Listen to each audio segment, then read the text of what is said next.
Assalamualaikum warahmatullahi wabarakatuh. Alhamdulillah rabbil alamin wal aqibatu lil muttaqin wala udwana illa 'alal zalimin. Wassalatu wassalam ala asyrafil anbiya'i wal mursalin nabiyina Muhammadin wa ala alihi wa sahbihi wa man tabi'ahum bi ihsanin ila yaumiddin, amma ba'd. Akhwati fiddin rahimani wa rahimakumullah. Saudari-saudari seiman, semoga selalu dirahmati oleh Allah Ta'ala. Belum pada pulang kan? Alhamdulillah. Kalau gitu jangan pulang sampai selesai. Gitulah namanya belajar. Memang belajar itu butuh perjuangan. Makanya tagline tahsil itu berjuang meraih ilmu. Orang dikatakan berjuang ketika dia itu bersabar menghadapi berbagai macam ujian dan cobaannya dan kesulitannya dan rintangannya. Dari apa? Dari ngantuk, lapar, bosan, dan lain-lain. Bersabar, maka semoga mendapatkan keberkahan dalam ilmunya. Akhwat semua rahiman wa rahimakumullah, yang akan kita bicarakan di sore hari ini adalah sesuatu yang menjadi dambaan dari setiap orang, dari orang yang tua sampai yang muda, dari yang laki-laki dan juga yang perempuan. Kita akan berbicara tentang seorang anak, seorang keturunan. Anak itu betul-betul nikmat besar yang Allah anugerahkan kepada kita. Anak itu nikmat yang bisa kita rasakan di dunia dan bisa kita rasakan di akhirat. Di dunia ketika anak itu masih kecil, anak itu menjadi penyejuk mata bagi kedua orang tuanya. Walaupun terkadang anak itu menangis ketika malam hari untuk menyusu dari ibunya. Ibunya akhirnya terbangun lagi. Terkadang dia minta untuk diganti pampersnya, dia bangun lagi tengah malam ibunya. Tapi subhanallah, anak gak pernah dengar adanya seorang ibu yang kapok punya anak. Dia sayang, dia bahagia dengan anak yang dia miliki. Makanya bahkan seorang ayah sekalipun dengan stres yang terkadang dia dapatkan di pekerjaannya, capek dengan meetingnya, dengan macetnya, tapi ketika pulang ke rumah, ketemu dengan anak-anaknya, capeknya hilang. Dia berikan waktu untuk anak-anaknya, dia bermain sama anak-anaknya, dia ketawa sama anak-anaknya. Seakan-akan dia nggak ada aktivitas dari pagi. Padahal terkadang dia itu sudah jalan dari sebelum anak-anak itu bangun. Ketika anak mulai tumbuh, remaja, itu di masa ketika seorang anak itu bisa membantu kedua orang tuanya. Yang perempuan bisa membantu tugas di rumah dari ibunya. Yang laki-laki pun demikian. Kemudian ketika sudah dewasa, mereka sudah bisa bekerja, mereka sudah bisa mencari penghasilan sendiri. Mereka bisa membantu kedua orang tuanya ketika kedua orang tuanya itu sudah lansia, sudah tua. Sudah tidak bisa maksimal untuk mencari ma'isyah mungkin, sudah capek, sudah letih, sudah sering sakit-sakitan. Disitulah kemudian ada sosok seorang anak yang mengurus dia, yang perhatian sama dia, yang selalu mengunjungi dia. Dan ternyata keuntungan, nikmat dari seorang anak bukan cuma di dunia. Di akhirat, Nabi SAW mengatakan bahwasanya ketika seorang punya anak, itu diantara amalan yang tidak akan terputus. Nabi mengatakan, idza mata ibnu Adam in qata'a amaluhu illa min thalath. Kalau seorang anak Adam meninggal dunia, maka amalannya terputus kecuali dari 3 jalur. Di antaranya apa kata beliau? Waladun saleh yad'u lahu. Seorang anak yang soleh yang selalu mendoakan orang tuanya. Kemudian di dalam hadis yang lain, Nabi juga menjelaskan bahwasanya memiliki seorang anak itu bisa mengangkat derajat dari orang tuanya di akhirat. Nabi SAW mengatakan, innar rajula la tarfa'a darajatuhu fil jannah fayaqul anna hadza. Bahwasanya ada seseorang yang dia diangkat derajatnya nanti pada hari kiamat. Kemudian dia bertanya, anna hadza, dari mana ini, apa sebabnya, amalan apa yang saya lakukan sampai diangkat derajatnya di surga. Kemudian dikatakan kepadanya, bistighfari waladaki lak, yaitu ini disebabkan karena istighfar dari anakmu kepada, diangkat derajatnya. Ini adalah diantara sebagian kecil keuntungan, nikmat yang bisa seorang miliki ketika dia mempunyai seorang anak. Kemudian makanya benar-benar mengherankan dan aneh sekali ketika ada sebagian orang tua yang memilih child free, memilih untuk nggak mau punya anak dengan alasan mereka yang bermacam-macam. Ada sebagian dari mereka nggak mau punya anak. Dia bilang, saya takut nggak bisa ngasih makan nanti, saya takut nanti nggak bisa memberikan pendidikan yang baik dan lain-lain. Orang-orang seperti ini bukti orang yang tidak mengenal Allah. Zat yang telah menghidupkan dia, zat yang telah memberikan kepada dia rizki. Makanya Allah mengatakan dalam Al-Quran, wala taqtulu auladakum khasyata imlak. Jangan kalian bunuh anak-anak kalian karena khawatir jatuh miskin. Nahnu narzuquhum wa iyyakum. Kami yang memberikan rizki kepada anak-anak itu, dan kami pula yang memberikan rizki kepadamu. Dalam artian apa? Orang tua itu dengan dia bekerja, itu bukan murni karena hasil jeripayah dia, tapi itu rizki yang Allah berikan kepada dia. Dan ketika orang tua itu memiliki seorang anak, bukan berarti kemudian rizkinya orang tua diambil sama anak. Itu rizki Allah yang Allah berikan kepada anak tersebut. Lalu adanya sebagian orang tua yang memilih untuk nggak mau punya anak. Bahkan ini diyakini oleh sebagian wanita, nggak mau punya anak gara-gara takut nanti cepat peot katanya, cepat keriput katanya. Ya ukhti, antum mau punya anak gak punya anak, peot juga, keriput juga. Udah waktunya keriput ya keriput. Mau 2 kilo itu skincare antum pakai, waktunya keriput. Nggak ada hubungan sama sekali. Dan subhanallah kita perhatikan, setiap kenikmatan yang kita miliki itu didapatkan dari hasil jeripayah. Kita mau mendapatkan profit dari bisnis kita, dari pekerjaan kita, harus rela keluar dari rumah, macet-macetan. Dia kerja, dia rapat, dia brainstorming, macem-macem. Kadang dihujat sama orang, kadang begini ditipu sama orang. Capek, letih. Tapi itu dia lakukan demi apa? Demi untuk mendapatkan uang, profit. Nah, ketika seorang mau mendapatkan keuntungan yang besar dari seorang anak, maka dia pun harus apa? Harus ada pengorbanan. Walaupun terkadang peot. Ya itu pengorbanan namanya. Dari hasil mendidiknya dia, dari hasil sabarnya dia, tetapi itu adalah sebuah kebaikan yang besar yang akan menunggu dirinya. Dan kemudian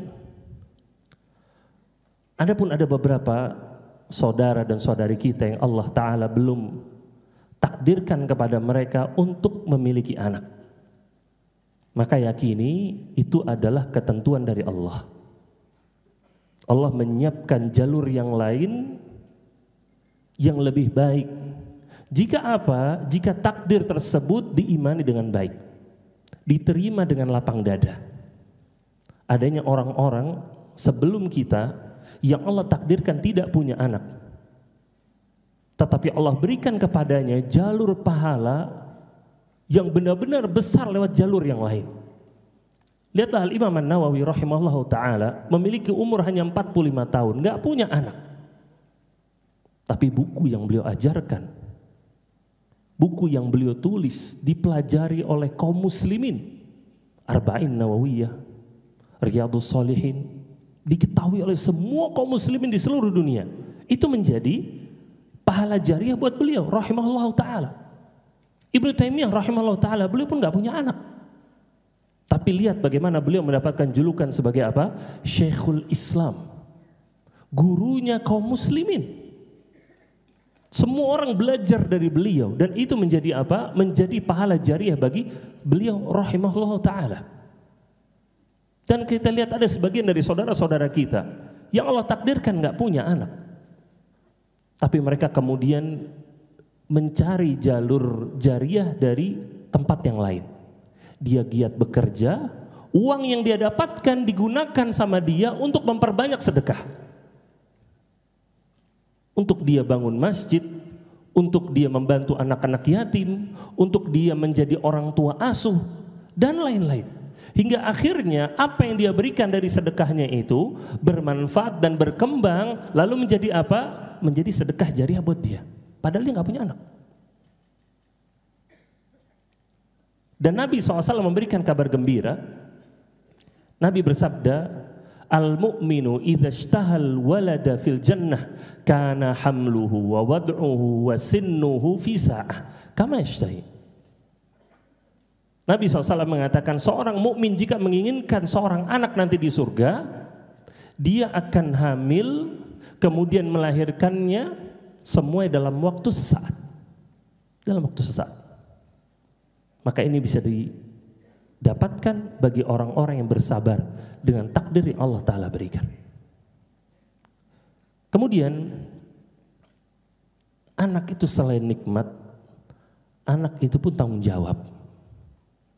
Setiap nikmat yang Allah berikan kepada kita itu menuntut untuk diberikan pertanggungjawaban yang baik.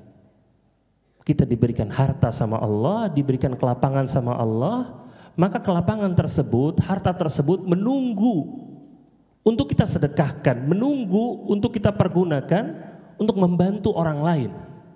Itu pertanggungjawaban namanya. Menunggu untuk dikeluarkan zakatnya, menunggu untuk pembangunan sebuah masjid. Jadi orang-orang yang diberikan kelapangan sama Allah dalam hartanya harus menyadari masalah ini. Harus menyadari masalah ini.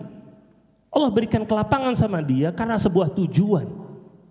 Bukan karena sekedar karena kecerdasan dia, bukannya tanpa hikmah sama sekali, bukan. Tapi Allah ingin supaya dia mendapatkan pahala lewat jalur apa? Lewat jalur hartanya dia. Orang yang memiliki harta harus memahami masalah ini. Itu tanggung jawabannya. Begitu pula orang yang memiliki anak, dia mendapatkan anak itu kenikmatan memang, tapi di situ pun ada namanya apa? Tanggung jawab. Ada namanya tanggung jawab untuk dibesarkan dengan baik. Tanggung jawab untuk diberikan pendidikan yang baik. Makanya Allah Ta'ala mengatakan, ya ayyuhalladzina amanu qu anfusakum wa ahlikum nara. Wahai orang-orang yang beriman, jauhkanlah diri kalian dan keluarga kalian dari api neraka. Maka ini adalah sebuah apa? Pertanggungjawaban. Dan kemudian dalam menjalani tanggung jawab tersebut untuk pendidikan seorang anak, gak ada yang mengatakan pendidikan anak itu hal yang mudah, yang akan lancar begitu aja. Tetapi memang terkadang ditemui berbagai macam rintangan. Dari mungkin kesalahan mereka, kekeliruan mereka, kenakalan mereka, bandelnya mereka, keras kepalanya mereka, gak bisa dibilangin, dan macam-macam. Itu ujiannya. Makanya Allah Ta'ala katakan innama amwalukum wa auladukum fitnah, kata Allah. Sesungguhnya harta kalian dan anak-anak kalian itu fitnah, ujian memang. Kalian sedang diuji. Sebagaimana orang punya harta yang banyak, itu juga ujian dari Allah. Hartanya mau dipakai buat apa? Apakah itu akan melalaikan dia dari ketaatan kepada Allah atau tidak? Apakah ketika dia mempunyai harta yang banyak, dia tetap mau datang kajian atau doroh apa enggak? Itu kan ujian namanya. Begitu pula ketika dia mendapatkan seorang anak, dia didik anak tersebut, dia mendapatkan berbagai macam rintangan yang tadi disebutkan. Dia mau bersabar atau tidak? Ketika dia bersabar dengan baik, dia akan mendapatkan keuntungan yang besar dari seorang anak yang soleh dan solehah. Tapi ketika dia tidak bersabar dalam ujian tersebut, maka dia bisa mendapatkan seorang anak yang durhaka. Dia juga bisa dilabeli sebagai orang tua yang durhaka kepada anaknya sendiri. Maka dari itu yang akan menjadi pembahasan kita di sore hari ini adalah tentang bagaimana kita mencetak anak kita menjadi anak-anak yang soleh dan solehah. Karena itu adalah impian dari semua orang. Impian dari setiap bapak, impian dari setiap ibu. Gak ada namanya orang tua yang mengatakan saya sih gak mau anak saya jadi anak soleh ya. Gak ada. Semua pasti pengen anaknya jadi anak soleh atau anak soleha. Tapi ternyata dalam realitanya gak semua dari mereka mau berusaha menjadikan anak-anaknya menjadi anak yang soleh atau soleha. Gak semuanya mau berjalan di atas jalurnya. Ini yang sangat disayangkan. Maka dari itu, poin yang pertama, tugas yang pertama dari seorang orang tua untuk mendidik anak-anaknya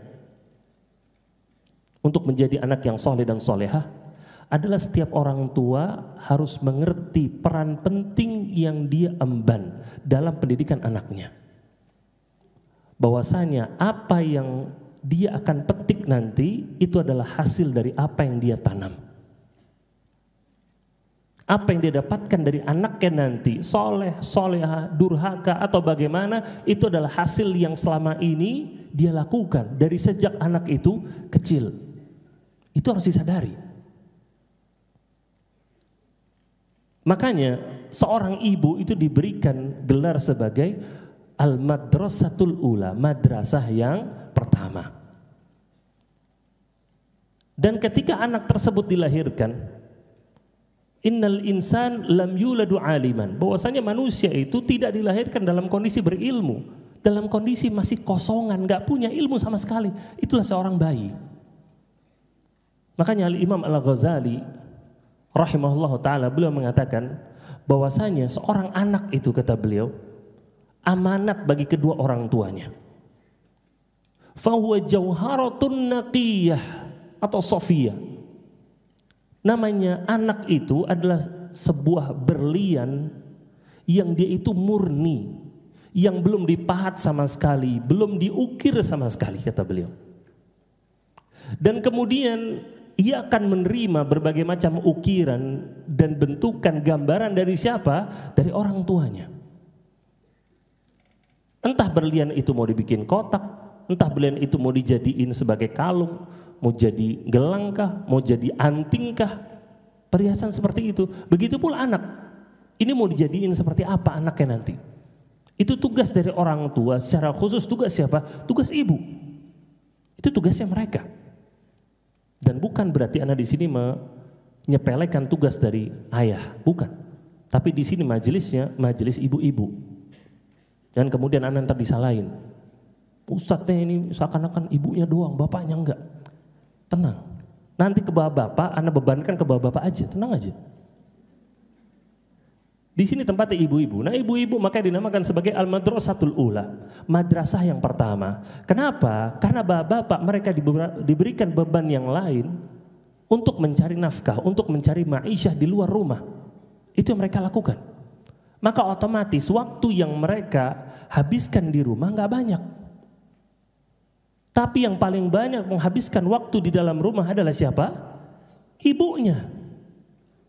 Dari situ seorang anak akan belajar dari ibunya. Apapun yang diajarkan sama ibunya akan dicontoh sama dia.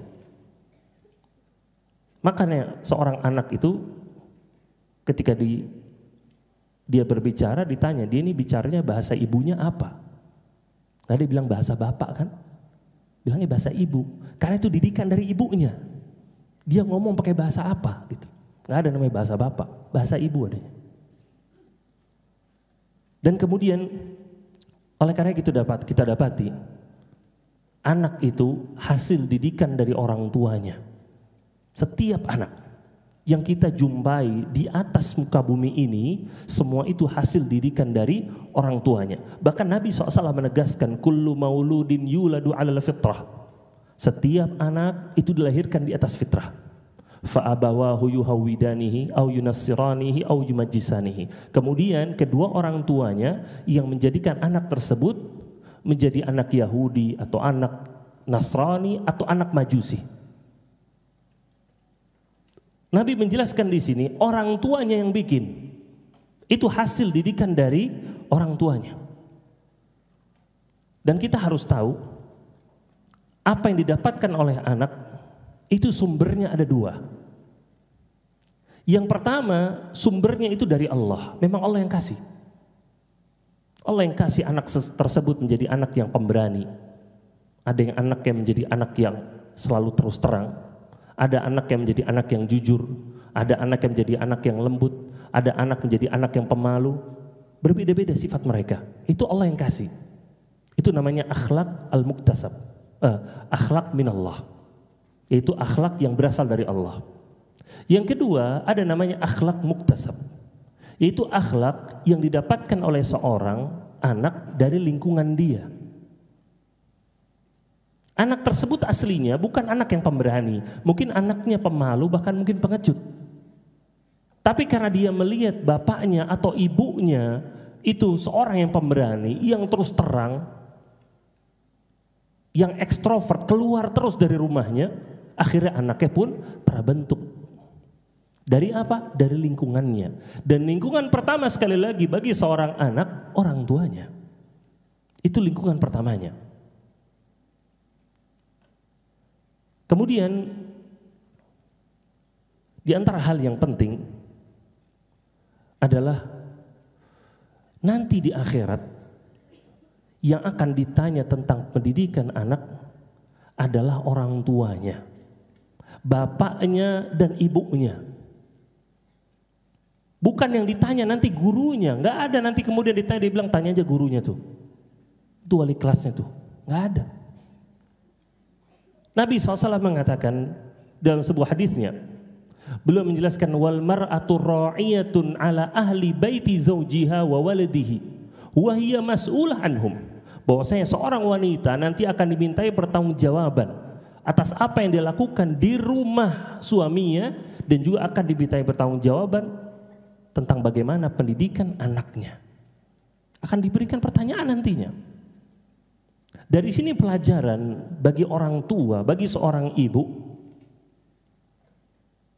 untuk dia itu mengetahui bagaimana perkembangan anak-anaknya di sekolah. Untuk dia selalu mengawasi siapa teman-temannya, bagaimana pelajaran dia, harus selalu diawasi. Karena ada sebagian orang tua, mereka itu memasukkan anak-anaknya ke sekolah seperti nitipin barang. Ditaruh sama dia di sekolah. Saya nggak mau tahu. Bahkan sampai dikatakan seperti apa? Naruh tepung di dalam pabrik roti. Pokoknya saya mau keluar dari sekolah ini, anak saya nanti keluar rotinya isi coklat, rotinya isi stroberi. Saya nggak mau tahu. Pokoknya urusan pabriknya, urusan siapa? Urusan sekolahnya. Pokoknya saya nggak mau tahu anak saya udah dimasukin pesantren ini, ia keluar harus hafal 30 juz. Kalau nggak hafal 30 juz, sekolahnya saya tuntut. Subhanallah. Yang dituntut nanti di hari kiamat orang tuanya, bukan sekolahnya. Ini orang tua ini terkadang dia pembagian rapot nggak pernah datang. Perkembangan anak nggak pernah tahu sama sekali. Dipanggil ke sekolah pun nggak pernah datang. Nggak peduli sama sekali. Apa yang dilakukan sama anaknya di sekolah, mungkin terkadang membuli orang lain, bikin nangis orang lain, orang tuanya nggak peduli. Tapi ketika ngelihat nilainya jelek, sekolah disalahin sama dia. Nah ini kekeliruan. Sekali lagi yang bakal ditanya nanti di hari kiamat itu orang tuanya, bukan sekolahnya. Dan kemudian di antara poin penting bahwa pendidikan anak itu adalah sebuah usaha dan ikhtiar yang besar. Kalau kita bikin usaha yang besar aja, kadang kita mencari rekan bisnis yang nemenin kita, yang bisa tukar pendapat dengan kita. Mendidik anak ini hal yang besar. Makanya setiap wanita itu harus mencari pasangan yang nanti bakal membantu dia dalam pendidikan anaknya. Cari suami-suami yang soleh. Cari suami-suami yang bertanggung jawab. Cari suami-suami yang mereka itu sadar bahwa pendidikan agama bagi anak-anak itu benar-benar urgent dan sebuah prioritas. Cari suami seperti itu. Jangan mencari suami hanya sekedar modal tampangnya aja, wajahnya aja. Ya sekali lagi, tampang bisa peot. Mau laki-laki mau perempuan. Orang tampang bisa bosen. Tapi akhlak yang dimiliki oleh seseorang, agama yang dimiliki oleh seseorang, itu yang bakal menjadi daya tarik utama nantinya. Yang akan selalu abadi bahkan sampai di surga nanti. Ketampanan suami, ketampanan istri, enggak kemudian memberikan jaminan nanti pasti bakal masuk surga bareng-bareng, enggak ada yang ngasih jaminan. Ingat Nabi SAW mengatakan, innallaha la yanzuru ila suwarikum wala ila amwalikum. Allah tidak melihat kepada rupa kalian, Allah enggak melihat kepada harta kalian, walakin yanzuru ila qulubikum wa amalikum. Tetapi Allah melihat kepada apa? Hati kalian dan juga amalan kalian.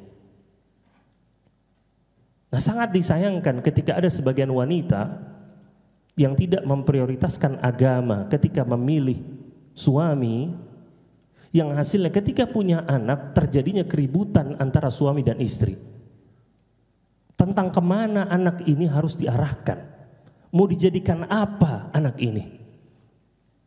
Adanya suami yang dia nggak mau memberikan penanaman agama yang baik kepada anak-anaknya. Kenapa? Ya cukuplah. Yang penting bisa baca Iqra, yang penting bisa sholat, cukup. Nggak perlu yang lain lagi. Hasilnya apa nanti? Suaminya bersedia untuk memberikan uang sebanyak apapun untuk les anak-anaknya musik, untuk les anak-anaknya pelajaran umum, bahasa-bahasa asing, sedia. Tapi ketika dalam urusan pelajaran agama, les agama, suami nggak mau ngasih. Bahkan terkadang apa? Nego.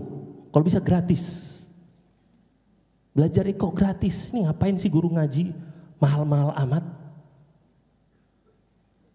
Ini subhanallah, belajar musik. Ana dengar semua dalam 6 bulan itu belajar bisa 25 sampai 30 juta. Lesnya bisa 25 30 juta dalam waktu 6 bulan. Ada nggak orang yang demi penanaman Al-Quran kepada anaknya bersedia untuk mengeluarkan uang 20 juta selama 6 bulan? Mustahil. Itu menunjukkan adanya perbedaan apa? Prioritas dalam pendidikan anak. Nah, sekali lagi, di antara faktor penting di sini adalah apa?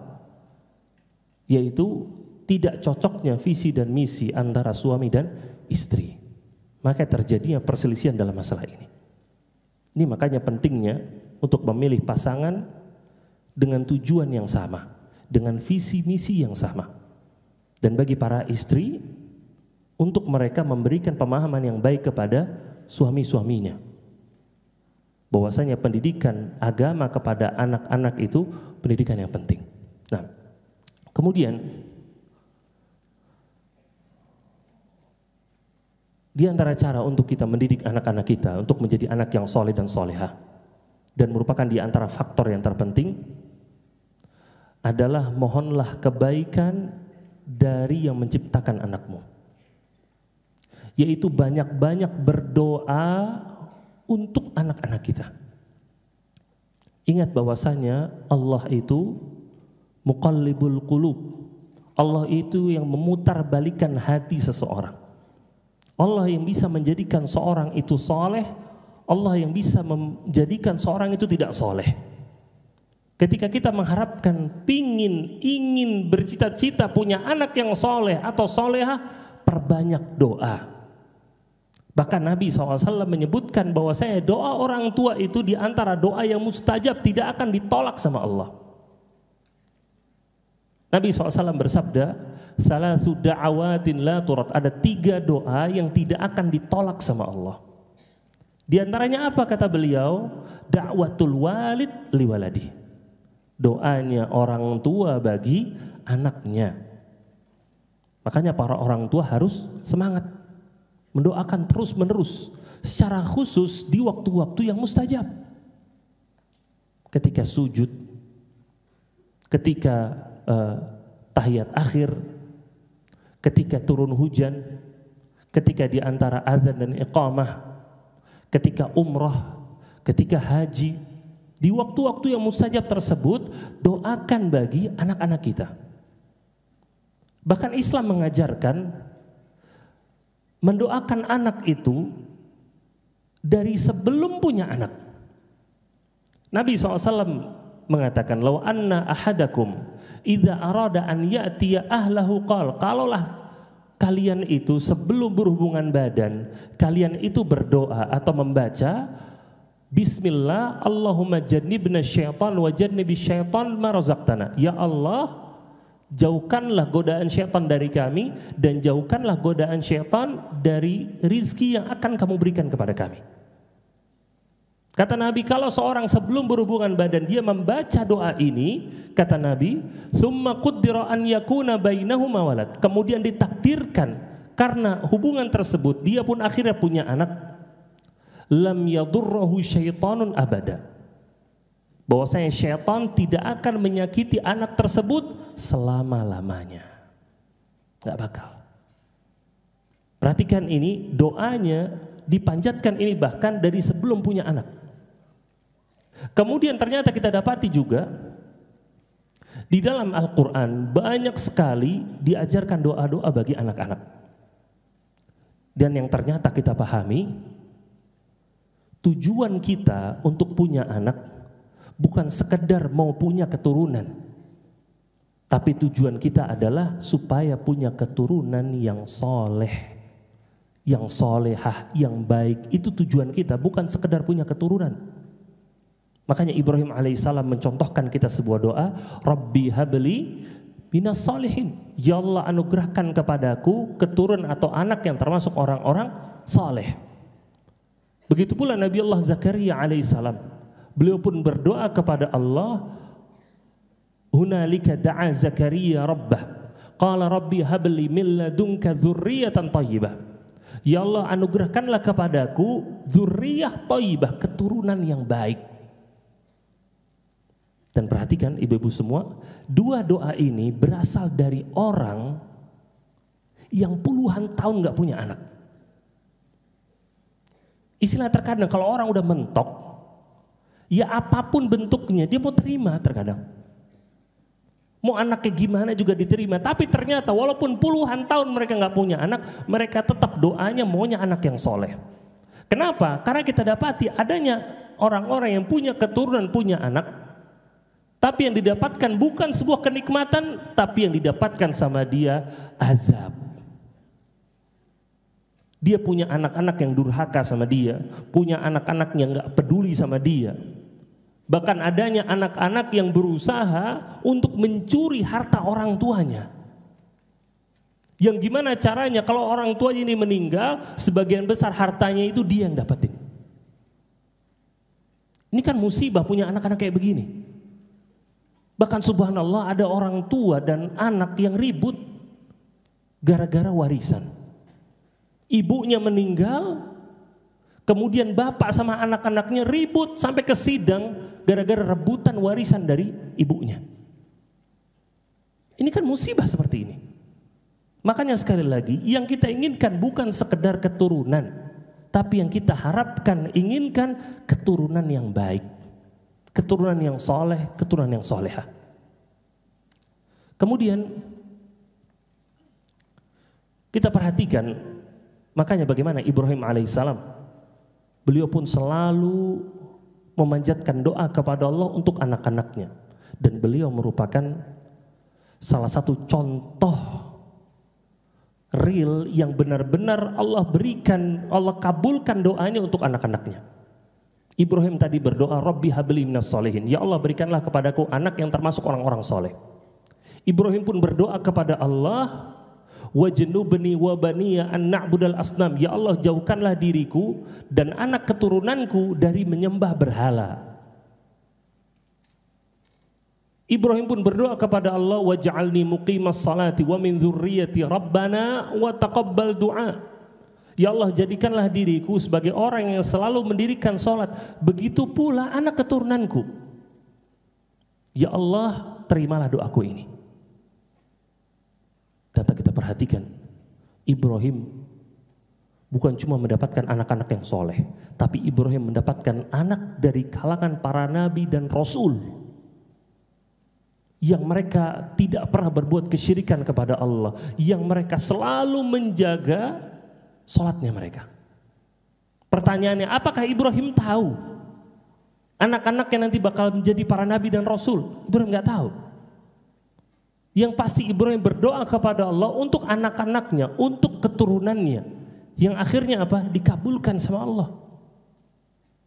Ini yang kita harapkan. Kita nggak tahu apa yang dilakukan sama anak-anak kita setelah sepeninggalan kita nggak tahu. Apakah mereka tetap sholat atau tidak? Apakah mereka bakal mendoakan kita atau tidak? Atau jangan-jangan waliyadzubillah bakal melupakan orang tuanya? Kan kita nggak tahu. Disitulah makanya kita berdoa kepada Allah supaya anak-anak ini menjadi anak-anak yang soleh. Ketika mereka menjadi anak yang soleh, mereka akan berbakti sama orang tuanya. Orang tuanya masih hidup atau sudah meninggal dunia. Ini keuntungan. Maka sekali lagi, jangan lupakan untuk selalu berdoa kepada Allah untuk kebaikan anak-anak kita. Kemudian juga, di antara hal yang penting, kenapa kita harus selalu mendoakan anak-anak kita, adalah karena kita ini gak bisa menjaga anak-anak kita 24 jam. Gak bakal bisa. Mereka bakal tumbuh besar, mereka bakal punya pergaulan di luar sana. Mereka sekolah, mereka kuliah, mereka bekerja, mereka menikah. Kita gak tahu dunia seperti apa yang bakal mereka temui di luar sana, kita gak tahu. Adanya anak-anak yang mereka masuk sekolah, pulang ke rumah bawa oleh-oleh bahasa yang baru yang jelek. Yang bahasa itu nggak pernah kita ajarin di rumah, pulang ke rumah bawa oleh-oleh. Ditanya, dapat dari mana? Dari temannya. Subhanallah, ada anak-anak yang mereka keluar kuliah, ngekos. Yang tadinya anak yang baik-baik di rumah, ketika ngekos seperti singa keluar dari kandang. Sholat enggak, pacaran iya, begadang iya. Orang tuanya nggak tahu, mungkin orang tuanya dulu bisa memperhatikan, sekarang nggak bisa, dia udah besar. Disitulah makanya pentingnya orang tua mendoakan terus anaknya, karena orang tua bukan CCTV, bukan selalu bisa nempelin, ngiringin anaknya 24 jam, nggak bakal bisa. Bahkan anaknya di dalam rumah sekalipun nggak bisa dia pantau terus. Anaknya masuk dalam kamar, anaknya main HP, orang tua yang nggak tahu apa yang dibuka sama anaknya. Ada yang tahu. Subhanallah, bahkan ada cerita orang tua punya anak laki-laki, suatu hari didatangi sama BIN, Badan Intelijen Negara. Bingung orang tuanya, kenapa, ngapain? Dia bilang anaknya ngebobol website intelijen. Gitu. Ini berapa tahun yang lalu.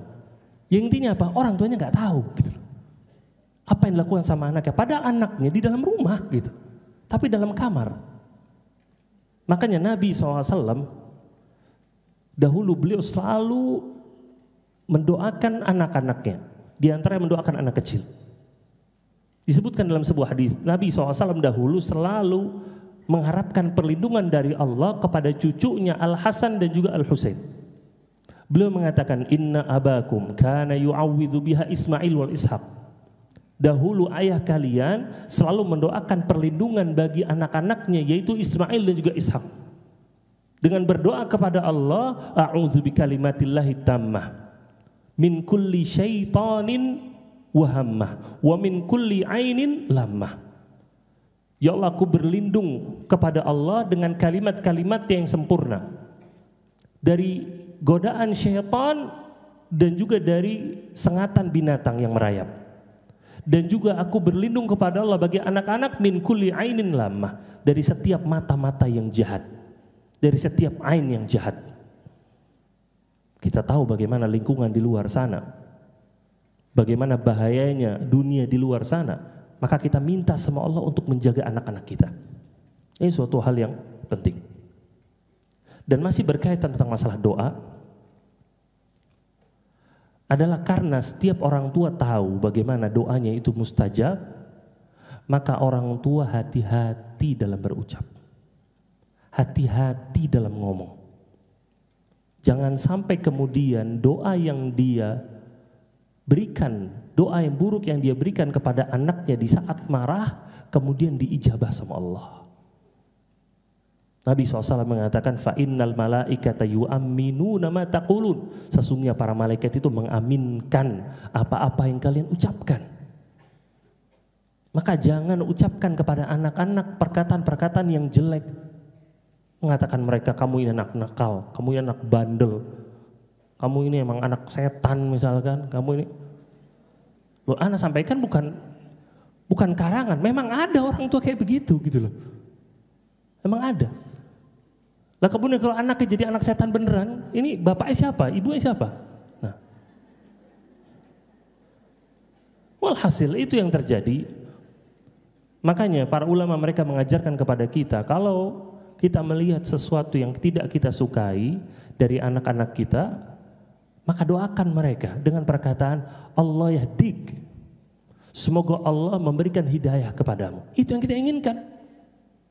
Yang kita inginkan bukan menjatuhkan martabat dia, bukan menjatuhkan pribadinya dia, bukan. Yang kita harapkan kan supaya dia itu berubah. Yang bisa merubah dia, merubah hati dia itu Allah. Maka minta sama Allah. Allah yahdik, semoga Allah memberikan kepadamu hidayah. Ini kita panjatkan kepada Allah. Kadang mereka berbuat kesalahan, kita tegur, ngulangin lagi. Ngulangin lagi, kita tegur, ngulangin lagi. Kita tegur, nangis, ngambek. Nggak lama ngulangin lagi. Begitu terus memang. Memang anak-anak begitu. Apa yang kita lakukan? Doakan mereka, Allah yahdik. Semoga Allah memberikan kepadamu hidayah. Sabar terhadap pendidikan mereka. Nah, kemudian di antara tugas penting dari orang tua dalam pendidikan anaknya, dan ini suatu hal yang benar-benar harus disadari, adalah bagaimana orang tua itu harus memberikan kasih sayang yang cukup kepada anak-anaknya. Ingat, kita mempunyai zat yang mempunyai nama Ar-Rahman, yang maha penyayang, yang benar-benar perhatian, kasih sayang dengan hamba-hambanya. Maka Allah ingin supaya hamba-hambanya pun saling perhatian, kasih sayang satu sama lain. Makanya Nabi SAW mengatakan, irhamu man fil ardi yarhamkum man fis sama. Sayangilah yang ada di bumi, maka akan menyayangi kalian zat yang ada di langit. Sampai Nabi memberikan ancaman, man la yarham la yurham.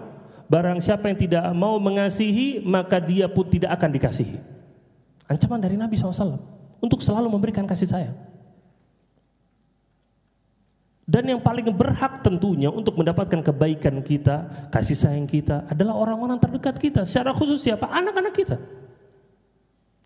Kasih sayang dalam artian berlemah lembut kepada mereka. Kasih sayang dalam artian main sama mereka. Kasih sayang dalam artian memberikan maaf dalam kekeliruan-kekeliruan mereka. Kasih sayang dalam artian mendengarkan keluh kesah mereka. Itu kasih sayang semuanya. Bahkan kepada anak-anak, kepada remaja, di antara kasih sayang yang bisa kita berikan kepada mereka adalah kecupan sebagai bentuk kasih sayang. Ada seorang Arab Badui yang dia mengatakan kepada Nabi SAW dan juga para sahabatnya, Dia mengatakan tuqabbiluna sibyan, kalian itu mencium anak-anak kalian, kata dia. Dia mengatakan fama nuqabbiluhum, adapun kami orang-orang Badui kami enggak pernah mencium anak-anak kami, enggak pernah. Bahkan disebutkan dalam riwayat yang lain, dia mengatakan saya punya 10 orang anak, enggak pernah satu pun saya cium, katanya. Maksudnya apa? Maksudnya pengen menunjukkan supaya anak-anak itu jadi anak-anak yang pemberani, enggak manja dan lain-lain. Itu tujuannya. Baik seakan-akan. Tapi lihat bagaimana respon dari Nabi Shallallahu Alaihi Wasallam. Beliau ketika mendengar hal tersebut, Nabi SAW menjawab, awa amliku laka an naz'allahu min qalbikar rahmah. Apa yang bisa aku lakukan kalau Allah sudah mencabut rahmat kasih sayang dari hatimu? Lihat. Dicela malahan sama Nabi SAW. Padahal tujuannya seakan-akan baik untuk anak-anak yang nggak manja mungkin. Tapi malah dicela sama Nabi Shallallahu Alaihi Wasallam. Dan apa yang dilakukan oleh beliau Shallallahu Alaihi Wasallam itu adalah petunjuk yang terbaik. Dan ini selalu diingatkan kepada kita, wa khairul hadi hadi Muhammadin Shallallahu Alaihi Wasallam. Bahwasanya sebaik-baiknya petunjuk adalah petunjuk Nabi Shallallahu Alaihi Wasallam. Dan ternyata kita dapati beliau adalah seorang pribadi yang benar-benar menunjukkan kasih sayang kepada anak-anak. Beliau bermain sama anak-anak. Kemudian beliau menggendong anak-anak, beliau memangku anak-anak, bahkan sampai ada seorang anak kecil perempuan dipangku sama Nabi, sampai kemudian ngompol di kakinya Nabi. Kemudian Nabi SAW pun bermain dengan cucu, dengan Al-Hasan dan juga Al-Husain. Nabi SAW sujud, kemudian cucunya naik ke atas punggungnya, main kuda-kudaan. Makanya Nabi SAW sampai lama sekali dalam sujud nggak bangun-bangun. Kenapa? Untuk membiarkan anak-anaknya itu bermain dulu gitu. Itu kasih sayang namanya. Jadi ini harus dilakukan untuk para ibu, dan secara khusus para ibu harus ngingetin bagi bapak-bapaknya. Karena kadang yang paling tidak pernah menunjukkan kasih sayang kepada anak-anak itu kadang bapaknya. Bapaknya sebagian orang tua tentu ya, sebagian bapak-bapak. Mereka beranggapan kasih sayang itu ya yang penting cukup saya transfer. SPP saya bayar, anak-anak saya ajak jalan-jalan, cukup. Bukan cuma itu. Yang diharapkan sama anak itu juga apa? Pergaulan dari bapaknya, dari orang tuanya. Ada senyum dari orang tuanya, ada perhatian dari orang tuanya, itu yang diharapkan. Anak gak ngerti duit. Terkadang anak kecil, bapaknya pulang ke rumah cuma bawa mainan harga Rp2.000, seneng luar biasa. Anak kecil seperti itu, yang penting bawa sesuatu, bahagia luar biasa. Kadang subhanallah ini kebahagiaan, kita nyampe masuk ke rumah dalam kondisi capek, anak-anak langsung datang lari-larian, baba semuanya. Dipelukin langsung, subhanallah bahagia luar biasa. Ini yang diharapkan gitu loh. Seorang bapak itu harus menunjukkan kasih sayangnya, bermain sama anak-anaknya, meluangkan waktu. Untuk kerja bisa ngasih waktu, tapi untuk anak-anak gak pernah. Kerja subhanallah dari Senin sampai Jumat. Hari Sabtu, hari libur di jalan-jalan. Hari Ahad main golf. Kapan waktu sama keluarga, kapan sama istri, kapan sama anak-anak, subhanallah. Ini yang sampaikan juga tentang bapak. Karena ini penting, dan ini diantara tugas dari seorang ibu untuk memperingatkan kepada suaminya tentang peran penting mereka dalam pendidikan anak-anak. Kita dapati, selain Nabi SAW memberikan contoh kasih sayang kepada anak-anak, ternyata kita juga dapati Abu Bakar As-Siddiq radhiyallahu ta'ala anhu, beliau diceritakan ketika Aisyah sedang sakit, Aisyah terbaring, kemudian Abu Bakar pun datang menjenguk Aisyah. Kemudian Abu Bakar mencium kakinya Aisyah. Kemudian ditanya sama Abu Bakar, "Kaifa haluka ya ibnati?" Bagaimana kabarmu wahai putriku? Ini kasih sayang dari Abu Bakar. Lihat dicium, diperhatikan sama dia. Lihat Nabi SAW tetap datang ke rumahnya Fatimah, walaupun Fatimah sudah menikah. Ini kasih sayang namanya. Kemudian Ibu bismillah rahimani wa rahimakumullah, di antara bentuk kasih sayang juga kepada kepada anak-anak kita adalah kita harus memahami perasaan mereka. Kita harus memahami ketika mereka itu sedang capek, ketika mereka itu sedang letih, ketika masih anak-anak mungkin mereka pengen main, mungkin mereka mau diberikan kebebasan sedikit. Orang tua harus memahami masalah ini. Adanya orang tua yang terlalu menuntut kepada anak-anaknya sampai anak-anaknya itu stres. Anak-anaknya atau orang tuanya itu terlalu berambisi hingga akhirnya menyakiti anak-anaknya sendiri. Pokoknya anak-anak saya harus hafal 30 juz. Senin sampai Jumat anaknya sekolah, hari Sabtu les penuh seharian, hari Ahad penuh, gak ada waktu main, gak ada waktu istirahat. Apakah ini baik? Buruk, zalim. Kita aja dewasa, kita butuh istirahat. Kajian 1 hari aja capek kan? Subhanallah, anak-anak dari pagi, Senin seminggu penuh, gak dikasih waktu istirahat sama sekali. Ini namanya gak memahami perasaan dari anak-anak. Pahami mereka. Dan juga terkadang mereka memiliki masalah di sekolahnya. Di antara peran orang tua adalah untuk mendengarkan bagaimana keluh kesah mereka, bagaimana masalah mereka.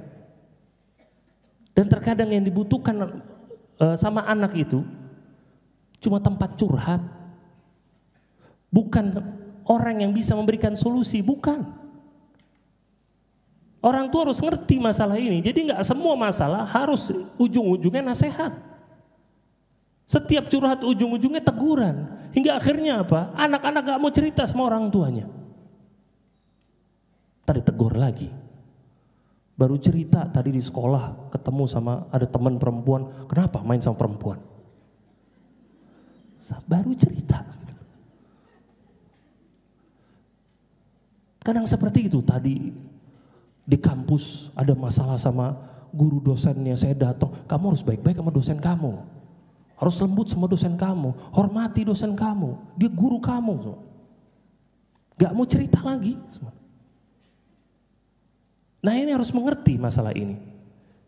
Dan juga ini pernah terjadi di zaman Nabi SAW. Dalam sebuah hadis, seorang sahabat namanya Malik bin al-Huwairits. Malik bin al-Huwairits, beliau menceritakan bahwasanya kami, yaitu Malik sama teman-temannya, pernah datang ke kota Madinah, mau belajar dari Nabi SAW. Dan saat itu Malik sama teman-temannya itu usianya masih muda semuanya. Kemudian mereka belajar dari Nabi SAW sampai kurang lebih 20 hari. Sampai kata Malik, Nabi SAW ini sudah sadar kalau kami itu homesick, pengen pulang kampung. Namanya anak kecil itu kan gak bisa jauh-jauh dari orang tuanya. Ini Nabi udah tahu gitu loh. Maka kata Malik, Nabi SAW pun bertanya kepada kami tentang keluarga kami. Lalu kata Malik, dan Nabi itu terkenal sebagai seorang yang rafiqan rahimah, seorang yang lembut dan juga penyayang. Nabi sadar ini mereka pada homesick, pada pengen pulang semua ke rumahnya 20 hari, tapi gak enak mau ngomong sama Nabi SAW. Maka Nabi mengatakan, irji'u ila ahlikum fa'allimuhum wa'muruhum. Pulang kalian ke rumah-rumah kalian, ke keluarga kalian, ajarkanlah mereka dan perintahkanlah mereka. Wasallu kama ra'aitumuni usolli. Salatlah kalian di sana sebagaimana kalian melihat aku salat. Di sini apa poinnya? Nabi memahami perasaan mereka. Nabi sadar mereka tuh homesick, kangen, pengen pulang. Ini terkadang anak-anak seperti itu, punya rasa capek, punya rasa letih, punya rasa pengen jalan-jalan. Dan salah satu perasaan yang harus disadari sama orang tua adalah ketika anak-anaknya mau nikah. Nah, ini orang tua harus sadar. Anak-anak yang sudah dewasa, sudah mencapai waktunya, mereka sudah punya kemampuan, nikahkan. Menikahi anak-anak itu tugas orang tua, bapak dan ibunya. Ketika mereka sudah mampu dan sudah mendapatkan jodoh yang baik,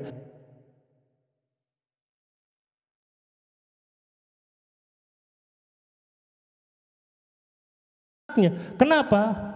Karena calon yang diinginkan sama orang tuanya terlalu perfeksionis, terlalu tinggi.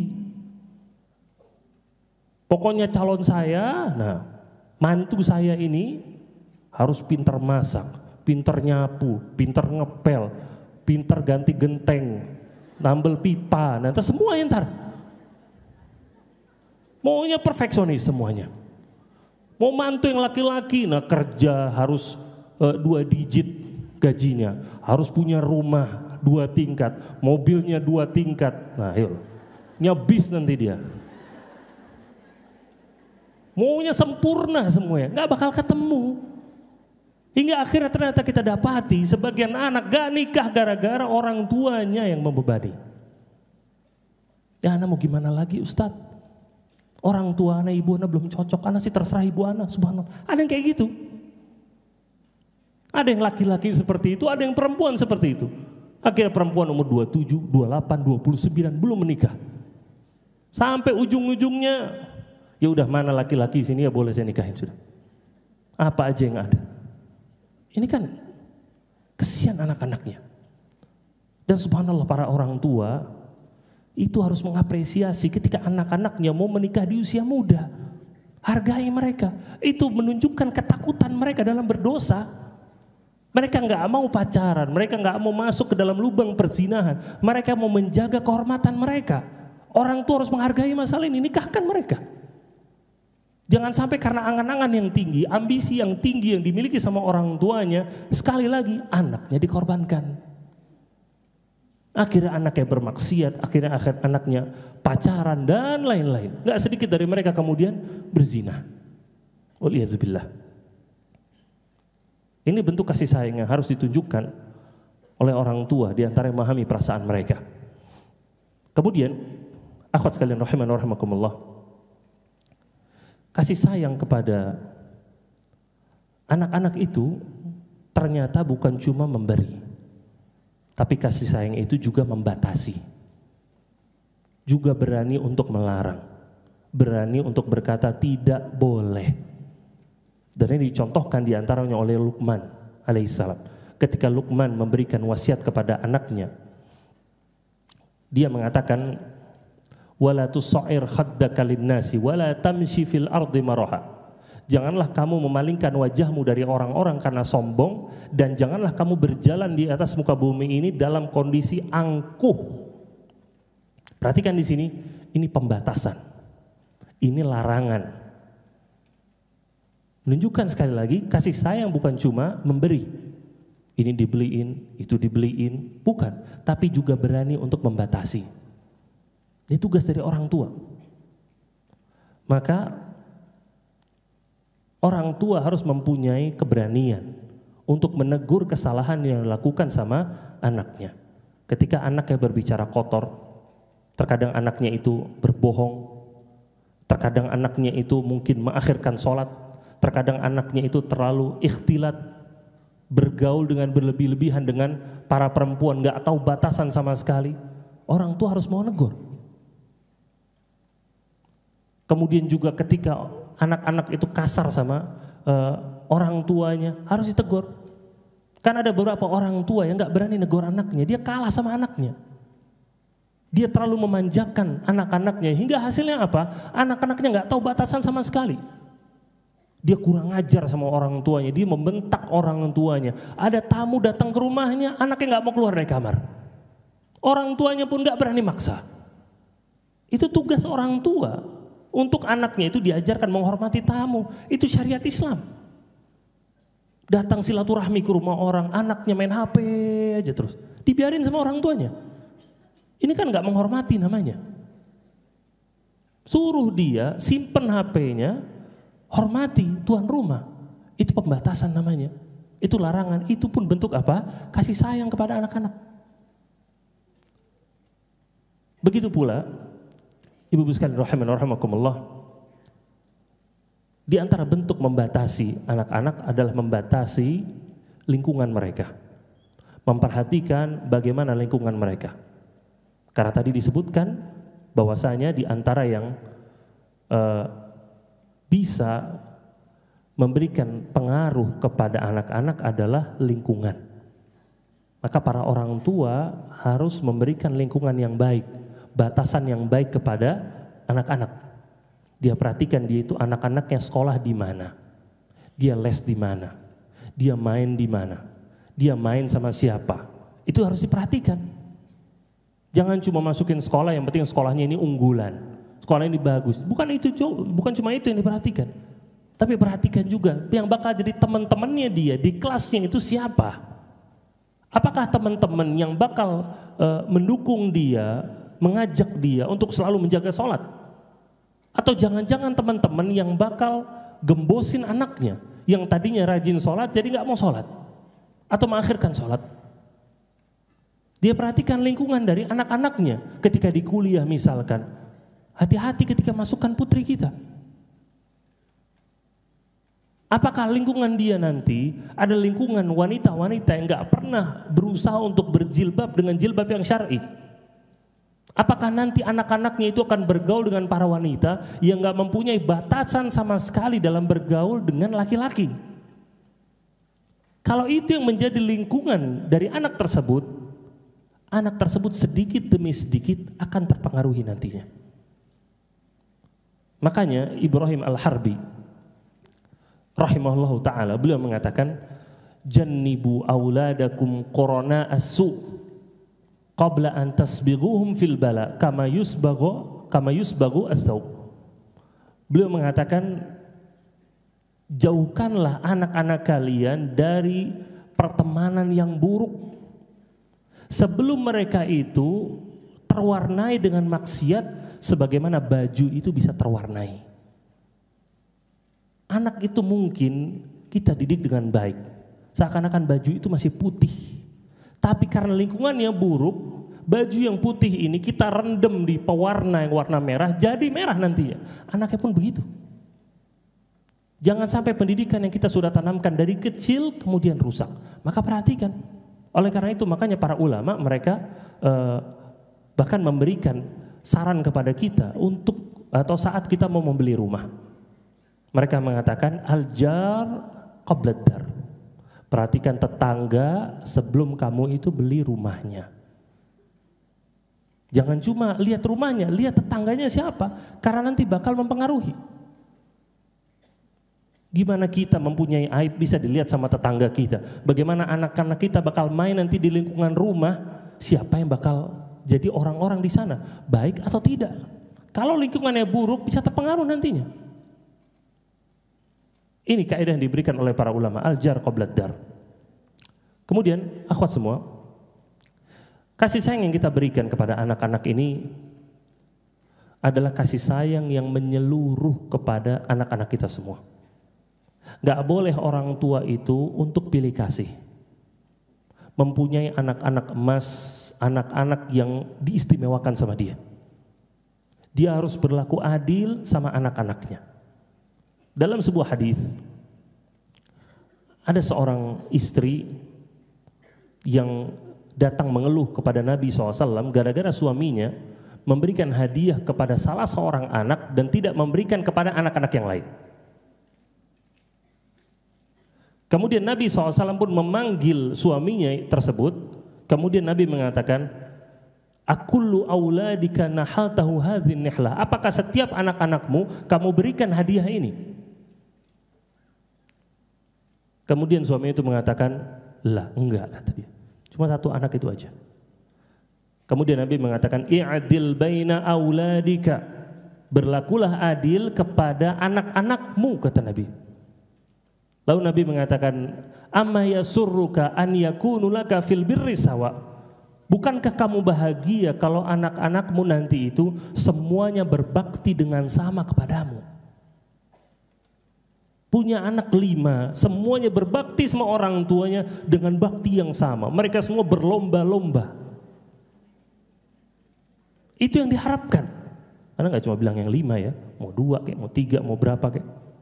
Namanya orang tua pengen semua anak-anaknya itu berbakti sama dia, sayang sama dia, perhatian sama dia. Dan ketidakadilan orang tua itu menghasilkan anak-anak itu gak mau berbakti sama orang tuanya.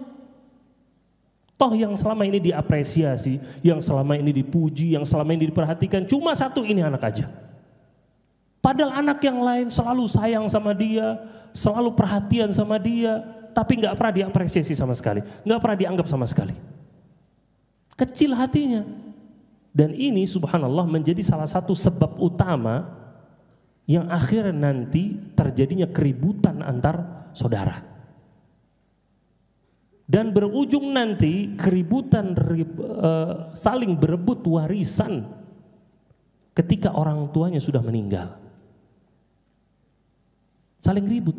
Yang satu bilang bahwa saya ini yang selalu perhatian sama orang tua saya. Yang satu bilang selama ini orang tua sakit saya yang selalu jenguk. Semuanya langsung menuntut haknya. Rebutan akhirnya. Ribut sama keluarga, sama saudara. Dan terkadang sebabnya apa? Karena orang tuanya ketika hidup gak pernah adil sama anak-anaknya. Makanya sekali lagi kewajiban dari para orang tua, satu anak dipeluk, semuanya dipeluk. Satu dicium, semuanya dicium. Satu dikasih hadiah, semua dikasih hadiah. Satu didengarkan, semuanya didengarkan. Satu dipuji, semuanya dipuji. Itu namanya adil, namanya sama anak-anak. Kemudian yang selanjutnya, akhwat semua rahiman wa rahimakumullah.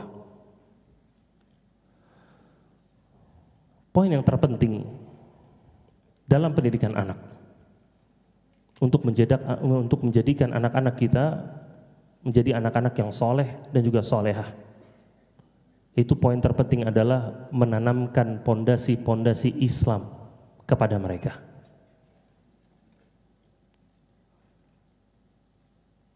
Menanamkan pondasi Islam kepada mereka adalah bentuk kasih sayang yang tertinggi.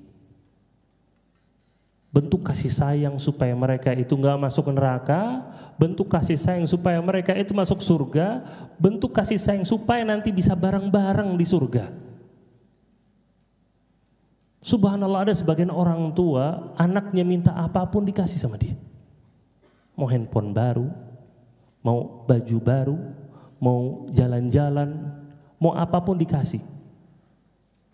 Tapi subhanallah putrinya nggak pakai jilbab dibiarin sama dia.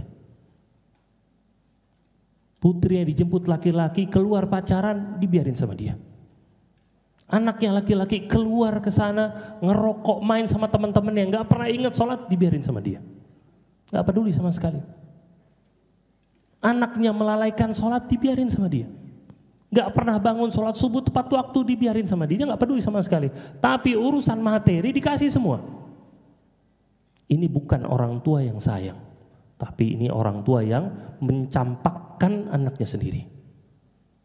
Karena sekali lagi kasih sayang yang tertinggi adalah kasih sayang supaya anaknya itu nggak masuk neraka. Itu kasih sayang tertinggi. Ini harus dipahami oleh setiap orang tua, oleh kita semua.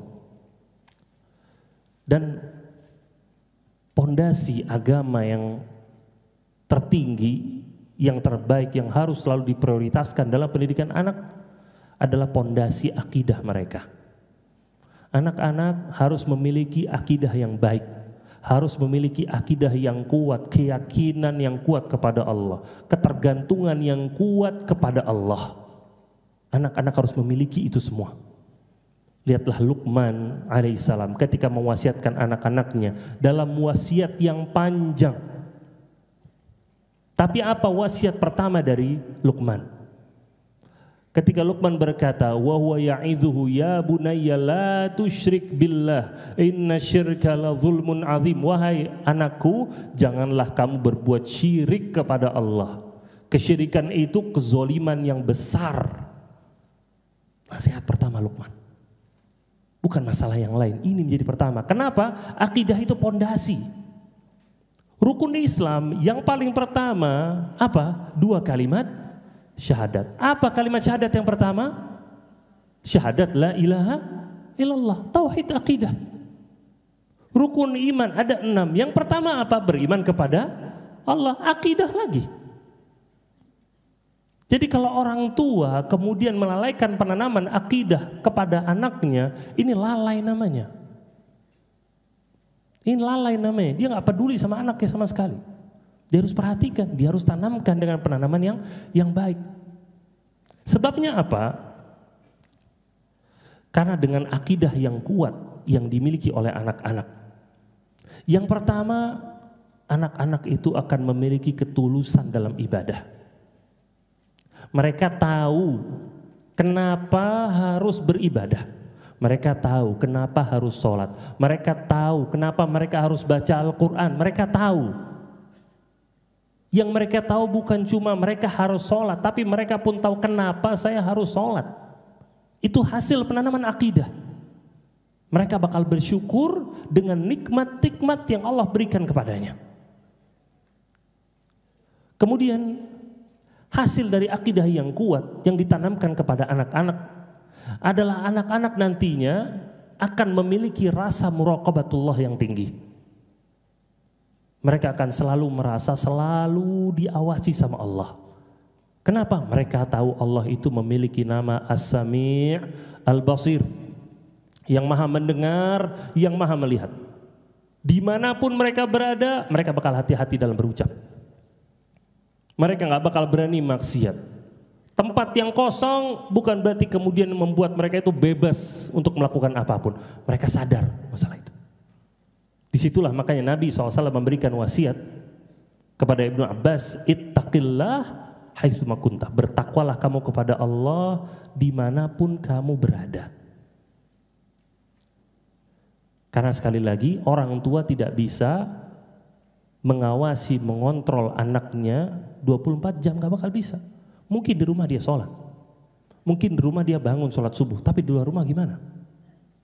Ketika dia sekolah, ketika dia kuliah, ketika dia di kantor, apakah dia ingat sama Allah? Apakah dia itu sholat? Apakah dia bisa menjaga dirinya dalam pergaulannya? Orang tua gak tahu. Banyak sekali hal-hal yang disembunyikan sama anak yang orang tua gak tahu sama sekali.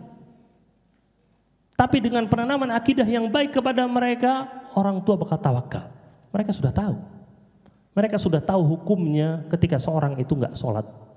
Mereka sudah tahu hukumnya tentang bagaimana seorang itu harus selalu bertakwa kepada Allah, harus selalu menjauhi maksiat. Mereka sudah tahu. Adanya apa? Penanaman akidah. Kemudian yang ketiga, hasil dari akidah yang kuat adalah seorang anak itu akan memiliki mental yang kuat.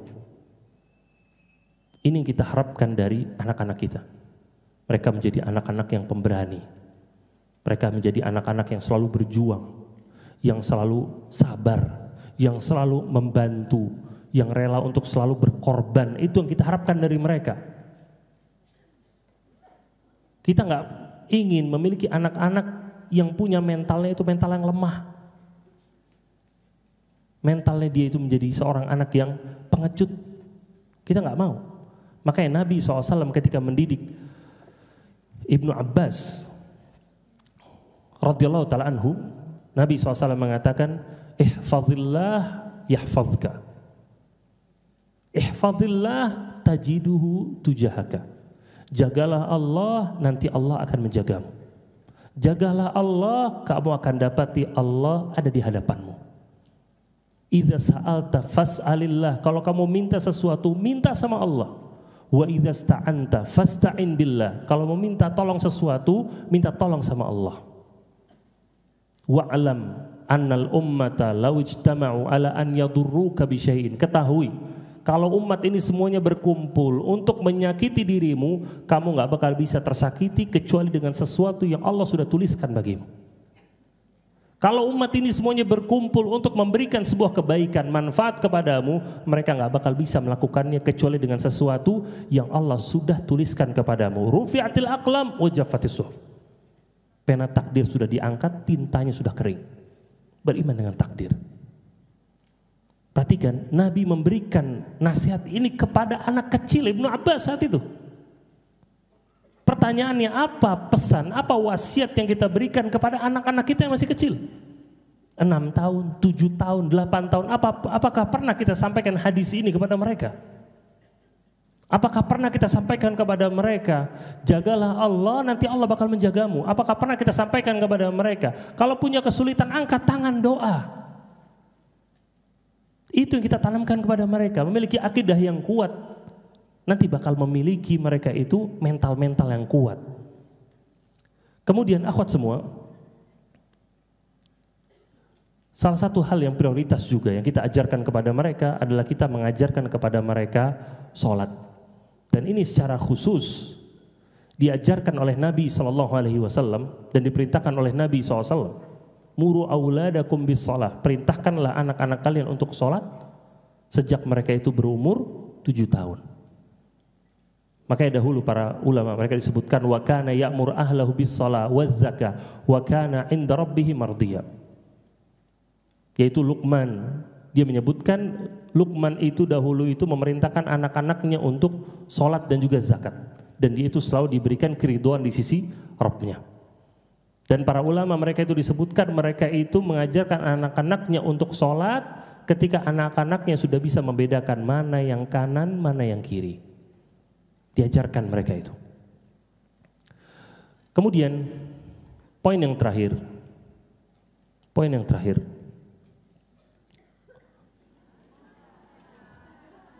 Kenapa?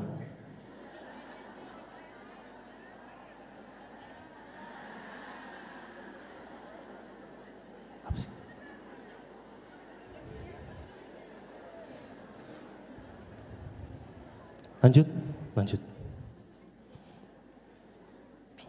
Poin yang terakhir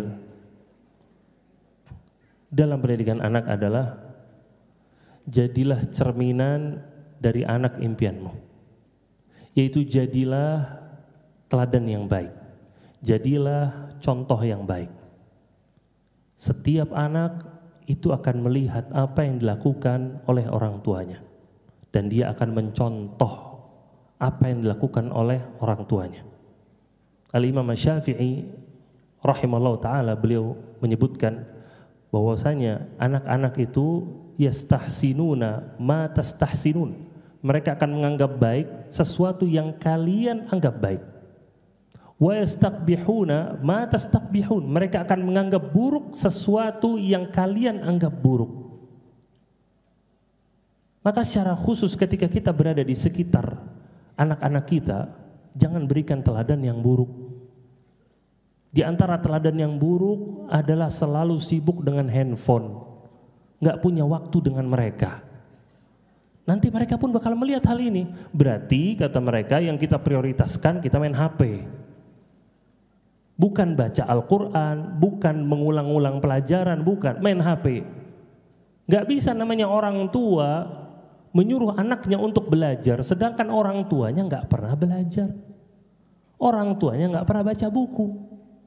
Ini nggak mungkin namanya. Tapi ketika didapati lingkungannya, rumahnya, semuanya itu baca buku, anaknya nggak mungkin main HP. Anaknya pasti bakal ngambil buku juga, bakal baca.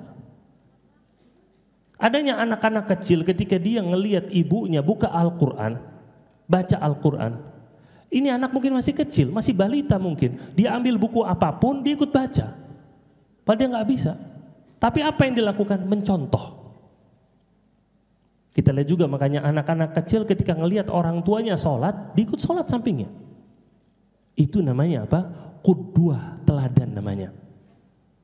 Oleh karena itu kita perhatikan Nabi SAW diberikan gelar sebagai seorang qudwah, uswatun hasanah, teladan yang baik. Jadilah kita para orang tua teladan yang baik bagi keluarga kita, bagi anak-anak kita.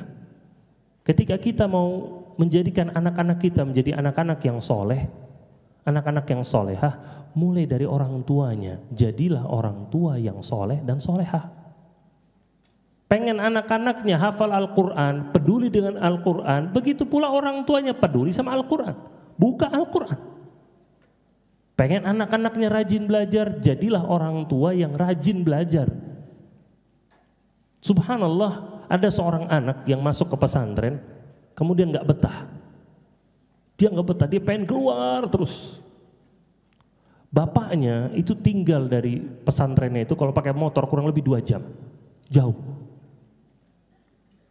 Nah waktu itu kita buka di sekolah itu ada kelas khusus buat orang-orang dewasa, buat mereka belajar agama. Bapak ini rela 2 jam dari rumahnya, seminggu 2 kali datang untuk belajar di situ. Dan mulainya kita itu jam 8 malam sampai jam 10. 2 2 jam dia datang, dia belajar di situ. Ana bilang, Pak jauh banget Pak, Masya Allah Pak dari sana. Ya Ustadz, anak-anak di sini Ustadz.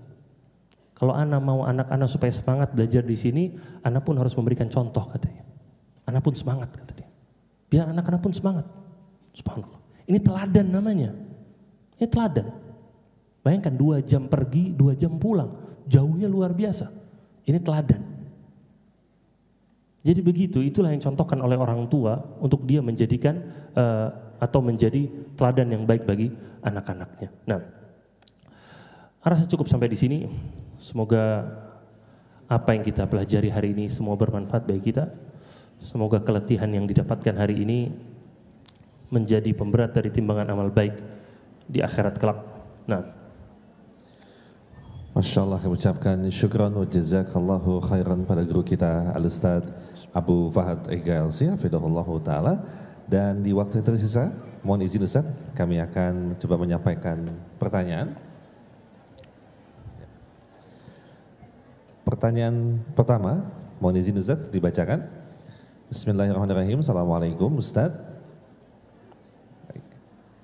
Mohon nasihat untuk anak yang setelah dewasa mengalami kemarahan kepada orang tuanya karena merasa ditelantarkan dan menjadi korban dari ambisi orang tuanya, di mana selama dalam pengasuhan orang tua seringkali memforsir anak tersebut terutama dalam bidang prestasi. Terima kasih Ustadz, jazakallahu khairan.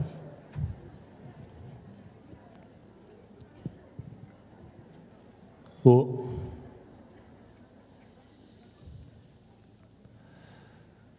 ini pembahasan kita orang tua ke anak. Pertanyaannya anak ke orang tua ini. Subhanallah, ada anak yang pertanyaannya tadi dia diporsir sama orang tuanya ketika dia masih kecil demi mengejar ambisi dari orang tuanya. Di mana selama dalam pengasuhan orang tua seringkali memforsir anak tersebut terutama dalam bidang prestasi. Nah, ibu semua yang perlu dipahami, gak ada orang tua yang mau anaknya jadi anak yang gagal. Gak ada orang tua yang mau anaknya menjadi anak yang durhaka. Semua orang tua pengen anaknya jadi anak yang baik, anak yang sukses, anak yang soleh, anak yang soleha. Kita harus pahami itu dulu. Jangan suzon sama orang tua. Subhanallah. Tapi terkadang dalam proses tersebut mereka berusaha dengan semaksimal mungkin. Terkadang mereka tergelincir, terkadang mereka berlebihan. Tapi itu usaha mereka. Kita ini anak dari orang-orang yang tidak sempurna. Begitu pula kita gak bakal sempurna.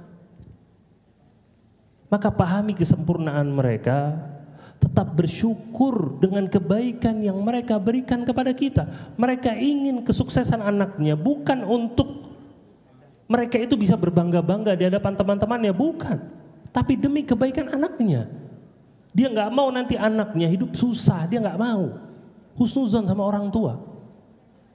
Dan subhanallah ada ya jelas kekeliruan, kesalahan dilakukan sama orang tua. Tapi subhanallah ya akhwat, dibandingkan sama kebaikan mereka, gak ada apa-apanya. Mereka capek, ibu itu capek dalam mengandung, capek dalam menyusui, capek dalam ngurus, sabar dalam pendidikan. Berapa banyak uang yang sudah diberikan, berapa banyak maaf yang sudah diberikan kepada anak-anaknya. Subhanallah, anaknya untuk memberikan satu maaf gak bisa untuk orang tuanya. Gak bisa. Ini musibah namanya. Hati-hati anak ini nanti masuk ke dalam apa? Kedurhakaan, gak bersyukur sama orang tuanya. Dan ingat, tugas berbakti sama orang tua itu tidak terikat dengan apa yang dilakukan sama orang tua. Mau mereka menjalani perannya sebagai orang tua dengan baik atau tidak. Bahkan mau mereka kafir sekalipun, tugas dari anak tetap harus berbakti sama orang tua. Karena itu perintah dari Allah dan Rasul. Bukan sekedar untuk balas jasa, bukan. Ini yang dipahami sama sebagian orang, berbakti cuma gara-gara balas jasa, bukan. Berbakti perintah Allah. Jadi apapun yang dia rasakan dari perlakuan orang tua, mungkin ada keburukan, dia maafkan dan dia tetap berbakti. Gimana ada sebagian orang ketika teman-temannya berbuat salah sama dia, dia maafkan. luar biasa menjadi teman yang setia. Dia maafin kekeliruan dari teman-temannya, tapi orang tuanya berbuat kesalahan 20 tahun, 30 tahun yang lalu, wallah nggak dimaafin sama dia. Ini musibah ya, akhwat. Maka istighfar, bertobat kepada Allah, maafkan orang tua dan berbakti dengan maksimal kepada orang tua. Nah, syukran Ustadz, dan izin pertanyaan berikutnya kami bacakan. Assalamualaikum Ustadz, izin bertanya, bagaimana jika anak kita kelak tidak ingin merawat orang tuanya ketika sudah lansia, melainkan menitipkannya di panti jompo dan sejenisnya, atau mempekerjakan seseorang untuk mengurusnya? Apa hukumnya Ustadz? Terima kasih. Nah, subhanallah. Terkadang anak mendapati orang tuanya ketika sudah tua, orang tuanya itu sering sakit misalkan. Dan karena kasih sayang anak, terkadang anak itu menyewa seorang perawat, membayar seorang perawat untuk membantu merawat orang tuanya. Dan apa yang dilakukan sama anak ini terkadang itu adalah bentuk dari bakti dia. Gimana dahulu para salaf, mereka itu memberikan pelayan khusus kepada istri mereka dan juga kepada keluarga mereka, pelayan khusus. Itu sebagai bentuk kasih sayang. Ini yang dilakukan, boleh dilakukan oleh anak-anak kepada orang tuanya. Karena terkadang berbenturan banyaknya prioritas dalam kehidupan dia. Dia sudah menjadi seorang suami, maka dia punya kewajiban untuk mengurus istrinya, untuk mengurus anak-anaknya. Di sisi lain dia juga punya tugas untuk mengurus orang tuanya. Maka banyak sekali tugas yang harus dia jalankan. Dia pun akhirnya berusaha untuk mencari solusi yang terbaik yang Allah berikan taufik kepadanya. Dia berusaha. Dia mencari seorang perawat untuk mengurus orang tuanya. Perawat itu dibayar dengan gaji siapa? Dengan uang siapa? Dengan uang anaknya. Anaknya itu bekerja untuk bisa membayar perawat tersebut. Kalau misalkan anaknya tersebut merawat langsung orang tuanya, bisa-bisa dia itu nggak kerja, istrinya pun akhirnya terlantar, anak-anaknya pun akhirnya terlantar. Dan dia pun akhirnya nggak bisa merawat orang tuanya dengan baik karena dia butuh uang. Dia butuh uang. Jadi ini harus dipahami bagaimana kondisi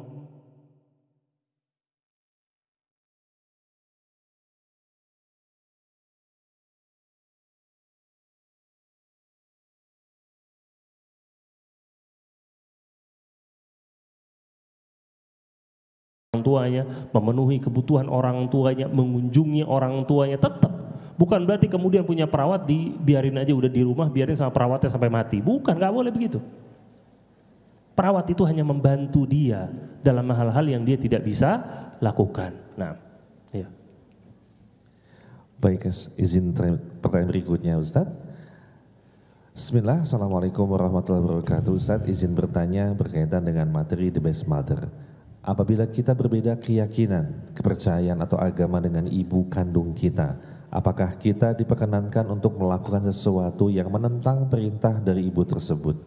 Contoh, beliau percaya dengan amalan musyrik tertentu, sedangkan kita menyerahkan segala sesuatunya dan percaya kepada Allah Azza wa Jalla.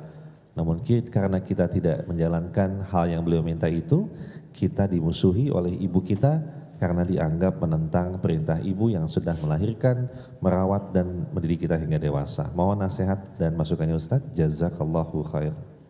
Barakallahu fiik. Sebagaimana tadi disampaikan, bahwasanya berbakti sama orang